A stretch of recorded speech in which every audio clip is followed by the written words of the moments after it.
Dottore.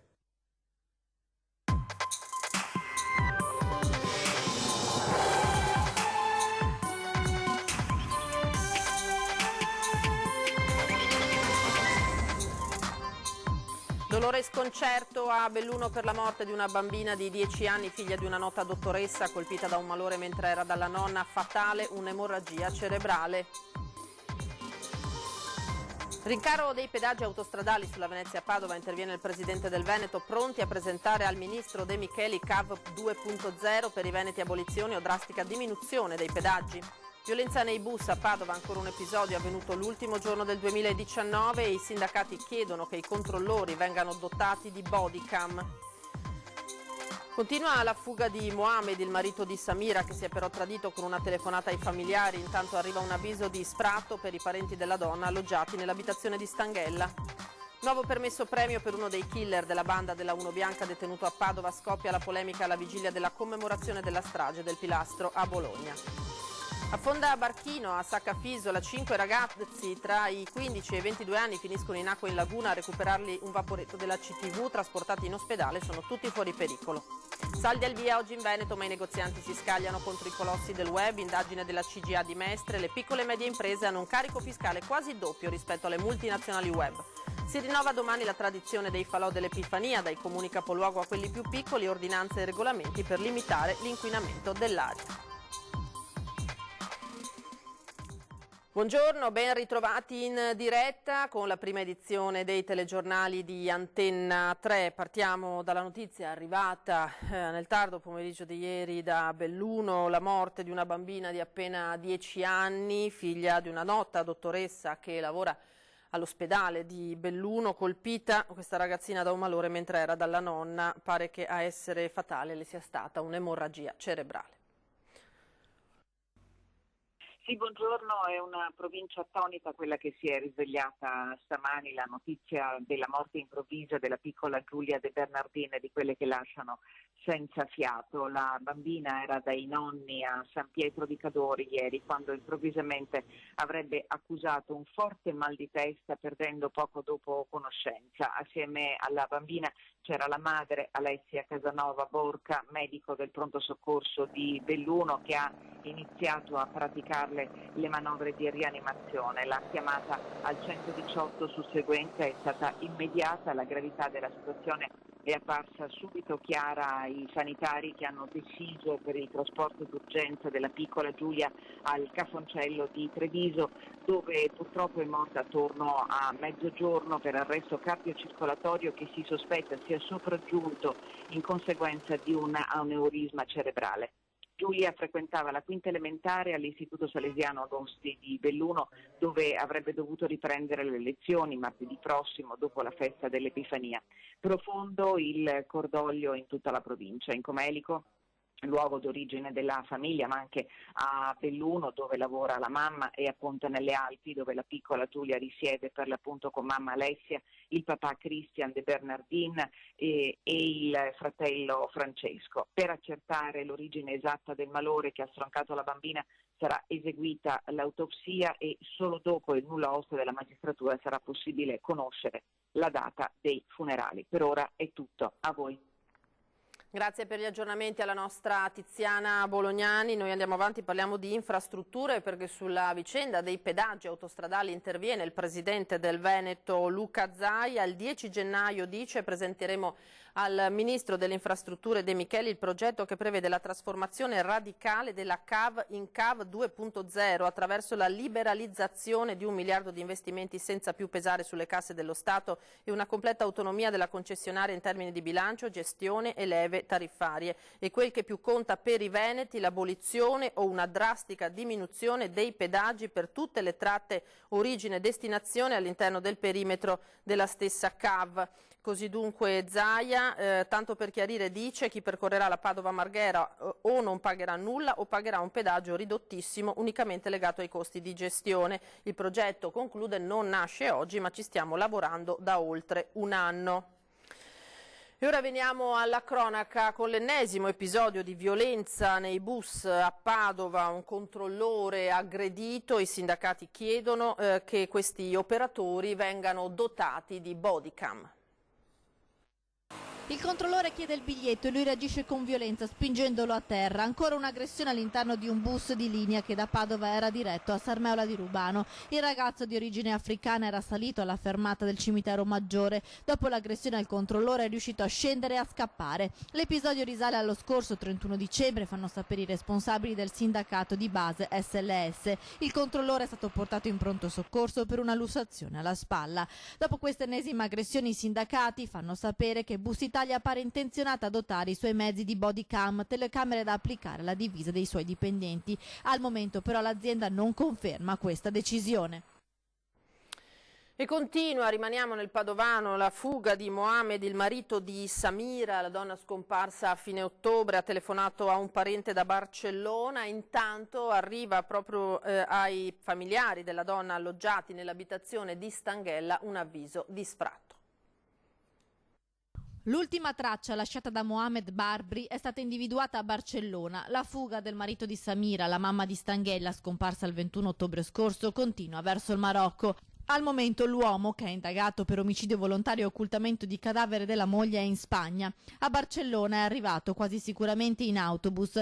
Alla stazione dei bus della città catalana ha fermato un uomo e si è fatto prestare il cellulare utilizzato per contattare un parente che vive nel Padovano. Il familiare però ha riferito tutto ai carabinieri, che stanno ricostruendo tutti gli spostamenti di Mohamed dalla mattina del 31 dicembre, il giorno in cui ha salutato la suocera lasciandole la figlia di 4 anni e allontanandosi in bicicletta. Bici che non è ancora stata ritrovata, così come il cellulare abbandonato da qualche parte a Stanghella. L'ultima geolocalizzazione aggancia una cella lungo la statale 16 a pochi chilometri dalla sua abitazione, poi si è spento. Mohamed il giorno prima della fuga inoltre avrebbe chiesto dei soldi alla zia della moglie con la scusa di fare la spesa. Forse stava già pianificando la sua fuga e stava racimolando del denaro. Non è chiaro poi se qualcuno lo possa aver aiutato. In Spagna però Mohamed non ha nessun contatto, nessun appoggio. Per ora non c'è un mandato di cattura internazionale, ma solo la denuncia di scomparsa fatta dai parenti di Samira. Gli inquirenti non escludono infatti che nelle prossime ore Mohamed possa tornare a casa, ma la sua posizione si aggrava di ora in ora. I familiari di Samira, in particolare la mamma arrivata a Stanghella nei giorni di Natale, sono convinti che questa fuga sia la conferma del fatto che Mohamed abbia fatto del male alla moglie. Sicuramente l'allontanamento di Mohamed ha sorpreso tutti, anche il sottoscritto, compresi i familiari. Non fosse altro perché fino a pochi giorni prima di questo allontanamento l'uomo direttamente o indirettamente ha sempre esternato la volontà di difendersi. E ora a complicare le cose è arrivato anche un avviso di sfratto. Il comune di Stanghella e la comunità marocchina di Solesino si stanno attivando per aiutare Malika El Attar e la sua nipotina. Il giorno 29 ero a Stanghella e tra le persone che conoscono Mohamed si parlava di una volontà da parte del proprietario di casa di evidentemente appunto interrompere la locazione. Altra vicenda, quella della banda della Uno Bianca, perché è stato concesso un nuovo permesso premio a uno dei killer detenuto a Padova e scoppia la polemica alla vigilia della commemorazione della strage del Pilastro a Bologna. Un permesso premio per trascorrere qualche giorno insieme ai familiari durante le vacanze di Natale. Alberto Savi, il più giovane dei 3 fratelli della banda della Uno Bianca, che tra il 1987 e l'autunno del 1994 fece 24 morti e oltre 100 feriti, è uscito dal Due Palazzi di Padova, dove sta scontando la sua pena. L'ex poliziotto killer condannato all'ergastolo è già rientrato in carcere. Non è la prima volta che Alberto Savi usufruisce di un beneficio, era già successo nell'aprile del 2018 e nel 2017. Quando gli erano state concesse 12 ore da trascorrere in una comunità protetta. Al Due Palazzi, inoltre, Savi continua a lavorare per una cooperativa. Anche questa volta però non sono mancate le polemiche dei familiari delle tante vittime dei fratelli Savi, contrari a qualsiasi tipo di beneficio per i membri della banda della Uno Bianca. A Bologna, sabato 4 gennaio, i familiari si riuniranno per la cerimonia commemorativa del 29° anniversario dell'eccidio del Pilastro, quartiere dove vennero uccisi 3 carabinieri. Ed è stato denunciato per porto abusivo d'armi e ubriachezza un 20enne ghanese che giovedì ha creato scompiglio in centro a Treviso quando è stato rintracciato dai carabinieri, biascicava delle frasi sconnesse su Salvini. I fumi dell'alcol non hanno consentito esattamente ai carabinieri di capire cosa stesse sbiascicando. Di certo nei suoi pensieri c'era il leader della Lega Matteo Salvini. Il cognome del politico sarebbe stato ripetuto più volte. Questa una delle poche certezze. È stato ritrovato così completamente ubriaco un ghanese di 20 anni che giovedì pomeriggio ha creato scompiglio in centro a Treviso tra via Roma e un bar di viale Cadorna, provocando qualche disturbo anche alla circolazione. Minuti concitati, diverse le segnalazioni che hanno fatto muovere carabinieri, polizia, vigili urbani, una task force di uomini e mezzi. Alla fine il ragazzo è stato individuato dai militari dell'Arma che lo hanno immediatamente fermato e portato in caserma, dove nel corso di una perquisizione gli è stato ritrovato addosso un coltello da cucina. Da qui la duplice denuncia, da un lato per porto d'armi o oggetti atti a offendere, dall'altro per ubriachezza. È scattata anche la fotosegnalazione. I carabinieri in queste ore stanno sentendo i testimoni. Resta infatti da capire se il ghanese abbia utilizzato l'arma nei confronti di alcuni passanti minacciandoli, il che aggraverebbe e di parecchio la sua posizione. Il coltello nel frattempo è stato posto sotto sequestro. E si sono vissuti momenti di paura ieri sera in laguna per l'avaria ad un barchino. In 5 sono finiti in acqua. Ci dà gli ultimi aggiornamenti la nostra Ilaria Marchiori in collegamento telefonico. Ilaria. Buongiorno da Venezia, dove ieri sera, poco dopo le 19:30, vicino a Saccafisola, c'è stato un incidente. I vigili del fuoco giunti sul posto insieme a una squadra di sommozzatori hanno infatti soccorso 5 persone che si trovavano a bordo di un barchino e che erano cadute in acqua. Nel frattempo è giunto anche il personale nautico per recuperare poi il natante. Ancora non è chiara la dinamica dell'accaduto, perché il barchino potrebbe aver impattato contro qualcosa ed essersi poi squarciato imbarcando acqua in seguito all'incidente. 4 delle persone finite in acqua sono state assistite per traumi vari dal personale medico del SUEM 118, nessuno però in gravi condizioni. Tutti e 5 i naufraghi poi sono stati recuperati da un vaporetto ACTV che si trovava in zona ed è stato chiuso l'attracco dei mezzi pubblici a Saccafisola. Da Venezia è tutto, restituisco la linea allo studio. Grazie a Ilaria Marchiori. È arrivato intanto il nulla osta della Procura alla sepoltura del bambino di 5 mesi morto a seguito degli scossoni violenti. Mercoledì a Mestrino i funerali. Io chiedo solamente che una mano chiedo, perché alla fine era una persona per bene. Michael non si dà pace. Quella nata come una disavventura si è presto trasformata in un dramma personale e familiare. È il 31 dicembre quando la sua bici scompare nel nulla e l'amico Ignazio qualche ora dopo a riferirgli che autore del gesto potrebbe essere stato un ragazzino del posto di origine marocchina, un minorenne, non nuovo a quel genere di ruberie. È il pomeriggio di mercoledì, il 1 gennaio, quando Ignazio, Michael e il padre Silvano, 64enne, noto in paese anche per essere stato volontario della protezione civile, entrano nella pasticceria in pieno centro a Maserata in via Caccianiga, dove si trova il ragazzino. La bici è parcheggiata all'esterno. Praticamente io ho chiamato Michael dicendogli di arrivare subito, altrimenti non l'avrebbe più vista la bicicletta. Mi ha detto che arrivava subito, io pensavo venisse da solo, no, invece è venuto con suo padre. Sono arrivati, siamo entrati dentro in pasticceria, le hanno detto che queste cose non si fanno, l'hanno minacciato ma senza alzare le mani. Insomma, l'alterco è solo verbale, con il ragazzino che di fatto ammette le sue colpe. Lui non ha detto niente, fissava il padre del mio amico, al mio amico li fissava, non gli diceva niente, ha solamente detto non pensavo fosse tuo. Ignazio, Silvano e Michael escono così dal locale, mentre i due giovani recuperano la bici per caricarla in auto. Silvano, che raccontano fosse molto scosso per l'accaduto, attraversa la strada e si dirige verso il postamat per controllare se la pensione è accreditata. Questione di pochi minuti e i ragazzi vedono che attorno all'uomo ci sono delle persone. Arriva anche il SUEM, ma per il 64enne non c'è più nulla da fare. Dico solo che mi arrivi una mano dal cielo, perché ormai non so cosa più credere. Tutto qui. Questo era il servizio naturalmente riferito al dramma che si è consumato a Maserata sul Piave col figlio di quest'uomo che, lo avete sentito, chiede aiuto. Allora, adesso vediamo invece il servizio relativo ai funerali del bimbo di 5 mesi di Mestrino, morto nei giorni scorsi. Dopo il nulla osta della procura alla sepoltura sono stati fissati i funerali del neonato di appena 5 mesi, morto dopo essere stato scosso dalla mamma che lo stava cullando per farlo addormentare. L'addio al piccolo sarà mercoledì 8 gennaio alle 10:30 nella chiesa di San Bartolomeo di Mestrino, il paese dove il bimbo viveva con i genitori e la sorellina di 1 anno e mezzo. Nelle scorse ore era arrivato il via libera della procura, anche se non è ancora stato reso noto l'esito dell'autopsia sul corpicino del neonato, arrivato in ospedale in condizioni disperate lo scorso 21 dicembre e morto dopo una settimana di agonia. Non è chiaro dunque se i medici abbiano riscontrato delle lesioni tipiche della sindrome del bambino scosso. I genitori, stravolti del dolore, hanno deciso di donare gli organi del figlioletto, cuore e fegato, che nei giorni scorsi hanno salvato altri 2 piccoli.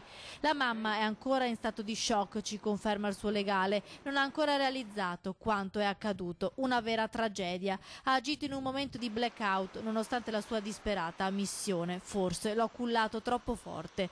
La comunità di Mestrino si stringe attorno alla giovane coppia, convinta che la madre non abbia agito volontariamente. Ora ci fermiamo per qualche istante, rimanete con noi.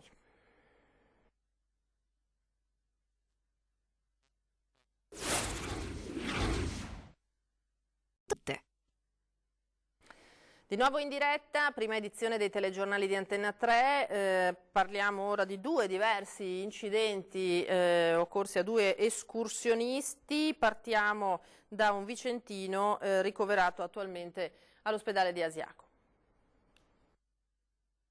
Un vicentino di 58 anni è attualmente ricoverato all'ospedale di Asiago dopo aver riportato un violento trauma cranico. Il colpo alla testa dell'uomo è la conseguenza di una brutta caduta mentre percorreva un sentiero sull'altipiano. Poco dopo le 13 ieri l'escursionista infatti stava compiendo con la compagna una passeggiata a Rozzo, lungo il tratto che da Forte di Campolongo porta in paese.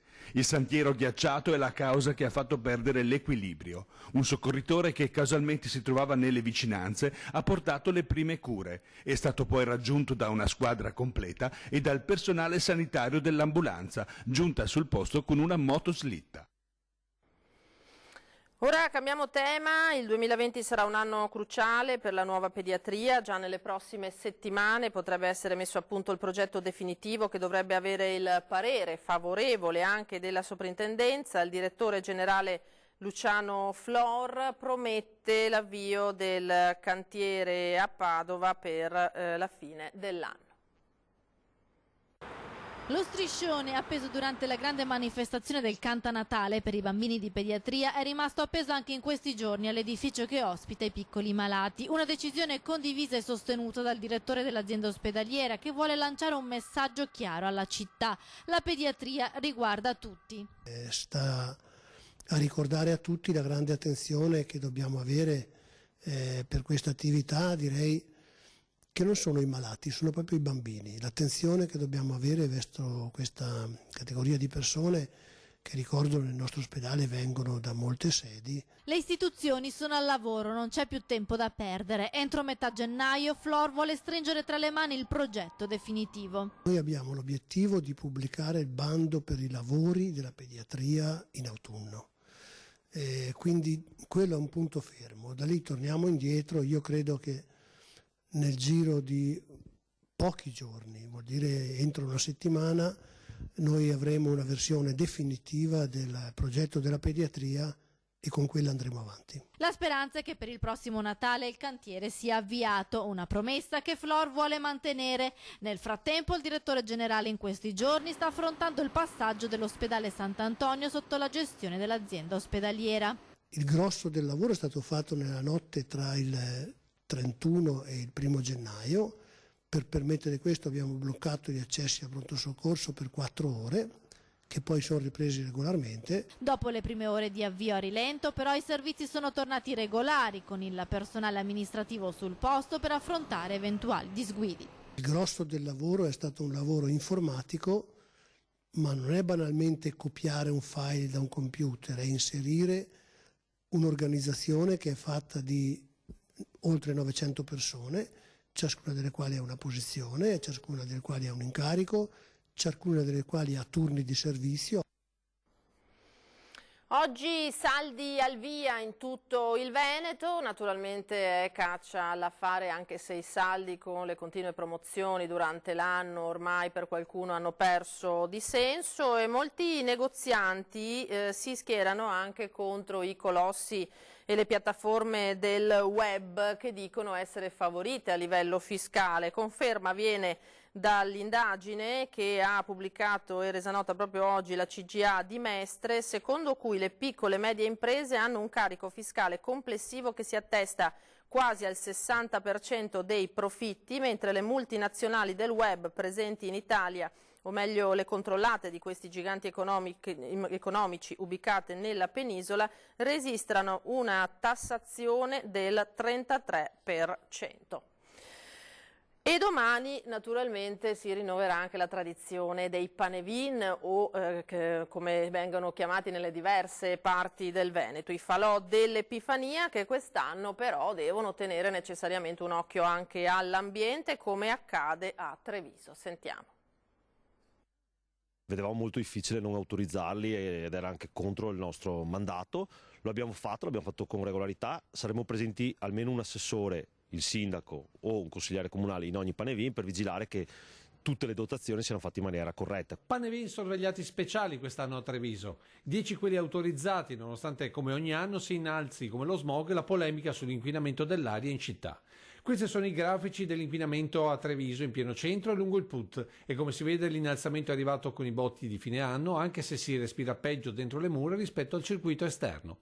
Ora si attende il post roghi dell'Epifania. Il picco di solito dura le prime 2 ore dopo l'accensione ed ha un rientro all'interno dei termini di legge entro le 4-5 ore, questo dipende chiaramente dalla pressione atmosferica e in caso della piovosità. Non è previsto pioggia, quindi pensiamo che verso le 2 o le 3 di mattina sia tutto tornato nella norma, come è avvenuto peraltro l'anno scorso. Resta comunque l'alto livello delle concentrazioni di PM10, come segnalano i numeri rossi in questo cartello, anche se in calo un elemento tipico dell'inquinamento legato alla mobilità, ovvero auto, moto e bus. Abbiamo agito abbastanza poco, ma il tempo ci ha graziato. C'è da dire però che dai dati dell'ecosistema urbano abbiamo visto un netto miglioramento del biossido d'azoto. Questo è un fattore di inquinamento molto importante, mentre le PM10 e la CO2 si sono mantenute più o meno costanti.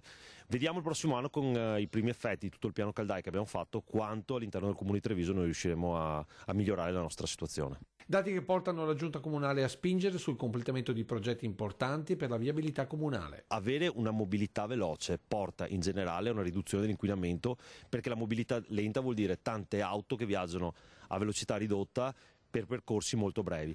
Quindi bisogna agire parallelamente, fare grandi vie di comunicazione e in questo caso il Terraglio Est e il quarto lotto tangenziale sono ormai, il PUMS lo dice, sono ormai inevitabili e oltre a questo avere una mobilità lenta legata alle biciclette e avere un ripensamento o un riallineamento di quello che è il servizio pubblico, perché anche lì dobbiamo pensare a delle linee, delle rotte, degli autobus che possono consentire l'utilizzo anche in orari diversi a un pubblico diverso. E rimaniamo nel Trevigiano perché sarà un'Epifania di corsa a Spresiano per la 22esima gara podistica Dea Befana, centinaia le persone attese. Un modo per stare assieme e lanciare un messaggio solidale e perché no smaltire le calorie delle feste. C'è tutto questo nella 22esima corsa podistica Dea Befana, appuntamento ormai tradizionale per l'associazione disabili di Spresiano e Arcade. Lunedì nel cuore di Spresiano sono attese centinaia di persone, uomini, donne e bambini dagli 0 ai 99 anni, tante le categorie che potranno cimentarsi dalle 9 nei 2 percorsi, il primo da 11, il secondo da 5 km, partenza e arrivo all'ufficio postale. Quello più lungo arriva fino alle campagne di Arcade, le zone più belle delle campagne di Arcade, dove c'è anche la zona dell'aeroporto di Francesco Baracca, un po' si rivivono anche cose storiche passeggiando nella nostra corsa. Una corsa che serve soprattutto a far conoscere l'attività dell'associazione a favore dei disabili del territorio, un modo per promuovere il 5 per 1000 e la graduale ristrutturazione dei locali in uso per i progetti di vita indipendente. Noi abbiamo uno stabile di proprietà che è stato parzialmente donato, l'abbiamo ristrutturato, abbiamo accolto 6 ragazze disabili che vivono in un gruppo appartamento e contiamo di ampliare a breve la nostra sede in modo da poter dare ospitalità ad altre 3-4 ragazze, che sarebbe una cosa meravigliosa per noi poter realizzare questa cosa. Insomma, l'associazione è in corsa verso il nuovo obiettivo e chiede l'aiuto di tutti. Venite alla corsa della Befana, perché oltre alla bellezza del territorio, lungo il percorso troverete diverse famiglie che improvvisano dei ristori a spese loro, sono generosissime, e troverete armonia, buon cibo e anche la soddisfazione di aver contribuito a qualcosa di sociale. E ora la storia, a proposito di generosità, di una signora di Este guarita dal cancro che ha deciso di diventare volontaria in ospedale e continua a farlo anche oggi che ha 93 anni. Nel video la vediamo ballare scatenata come una ventenne. La signora Minia di anni invece ne ha 93. Qui sta ballando durante una festa del reparto di oncologia dell'ospedale Madre Teresa di Calcutta di Monselice, il reparto dove Minia fa volontariato. La sua storia è incredibile. Quando aveva 74 anni, Minia Moro di Este si ammala di cancro al seno. Dopo le cure è guarita e ha deciso di dedicare il suo tempo alla cura degli altri, di altri malati che come lei hanno affrontato o stanno affrontando un tumore. Oggi Minia, alla veneranda età di 93 anni, dispensa consigli. La prevenzione è fondamentale, ripete a tutti, fa parte di un'associazione Riprogettare la Vita e va in giro nei comuni della Bassa Padovana per informare e sensibilizzare ai controlli. Fa anche volantinaggio in bicicletta. Ex tennista, ex sciatrice, una vita da sportivo. La sua famiglia però è stata segnata dalla malattia. 5 dei suoi 7 fratelli sono morti di cancro e anche lei ha avuto un tumore e così ha deciso di portare un sorriso ai pazienti oncologici dell'ospedale di Monselice, a cui fa visita quasi ogni giorno. È tutto per questa prima edizione, a me non rimane che salutarvi e lasciarvi alle previsioni del tempo. Arrivederci.